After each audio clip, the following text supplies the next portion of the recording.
ভাইরা হোক আর হিন্দু ভাইরা হোক, বিভিন্ন জায়গায় যাচ্ছে, আল্লাহর রহমতে মানুষ ব্যাপক একটা সাড়া দিচ্ছে এবং মানুষের বিভিন্ন বিপদ আপদে বা মসজিদ মাদ্রাসা বলেন, হিন্দু ভাইয়ের অনুষ্ঠান বলেন, খেলাধুলো বলেন, সাংস্কৃতিক অনুষ্ঠান বলেন, সর্ব জায়গায় আমি ইনশাল্লাহ আপনাদের দোয়ায় যে ওয়াদা দিয়েছিলাম ভোটের সময় যে ওয়াদা দিয়েছিলাম যে আমি ভাইগো কথা একদম দেখেন খুব সংক্ষেপ হয়ে যাবেন।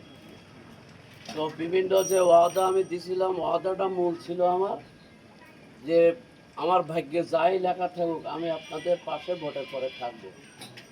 আমাদের একটা গেরু ভাষায় কথা বলে যে পাশ করলি তাই খস করে না, তার মানে জনগণের পাশে আর পাওয়া যায় না, জনগণের কাছেও কেউ যেতে চায় না। কিন্তু আমি এমন একটা ব্যক্তি, আমি অনুযায়ী আমার এই 60 বছরের পরিচয় আমার বয়স, ইনশাল্লাহ এই পর্যন্ত কেউ আমার বিরুদ্ধে বলতে পারবে না। একটা কথা দিলি কথা দুই করি, চেষ্টা করি সমর্থন অনুযায়ী, এরপরে কথা অনুযায়ী আপনাদের পাশে আছে।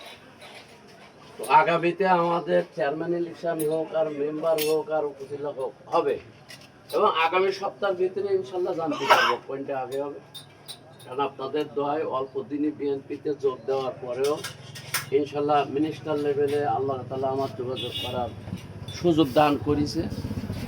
তো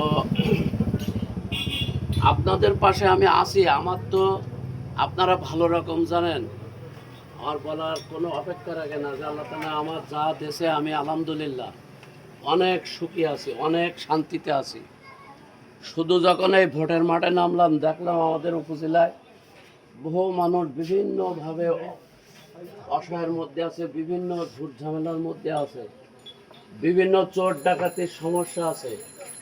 আমি কিরকম সাহসী এটাও বলতে আর কারণ বাকি নেই। কারণ বসুখালী একটা জমি কেনার পরে আপনারা দেখেছেন যে ওখানে ওই বিল দেওয়ার ময় ব্যাপক একটা চোর ডাকাতির উৎপাত। তো আমি ওখানে কিভাবে একটা ধরি শাসন করলাম বা কি আপনারা জানেন, এমনিভাবে অনেক ইতিহাস আছে। যাক, আজান দূরি কথা শেষ করি।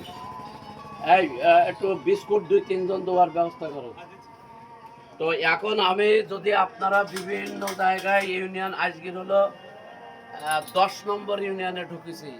গত মাসের 7 তারিখেতে মিনিস্টার লেভেলেতে আমার অনুমতি দিয়েছে যে আপনি এলাকায় এলাকায় কাজ করেন, আপনার এদিক ওদিক করার দরকার নেই। ইনশাল্লাহ আপনি হলো বিএনপিতে সমর্থন 100% পাবেন।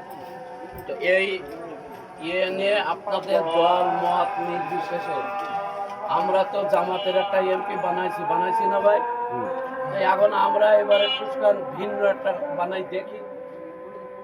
আর আমার তো কোনো চাহিদা নেই, আপনারা সবাই জানেন। আলহামদুলিল্লাহ আমি অনেক খুশি লেগেছে। একটাই উদ্দেশ্য যে আপনাদের জন্য যদি একটু কিছু করে যেতে পারি, একটু সেবা করে যেতে পারি, তো আপনারা আজ হোক কাল হোক মৃত্যুর পরে একটু আমার জন্য দোয়া করবেন, একটু মনে রাখবেন যে এই উপজেলায় রাজ নামে একটা ব্যক্তি জন্মাইল, ব্যক্তিটা আমাদের জন্য এরকম সহযোগিতা করবে, এইটাই আমার চাওয়া। আর কোনো কিছু চাওয়া নেই আমার। আল্লাহ তাআলা অনেক কিছু দিয়েছে আমার, আপনারা সবাই জানেন। আমি আর কথা বাড়াবো না, যেহেতু আজান দিচ্ছে, আমরা নামাজে যাবো সবাই ইনশাআল্লাহ। একটু বিস্কুট খাই, একটু চা খাই,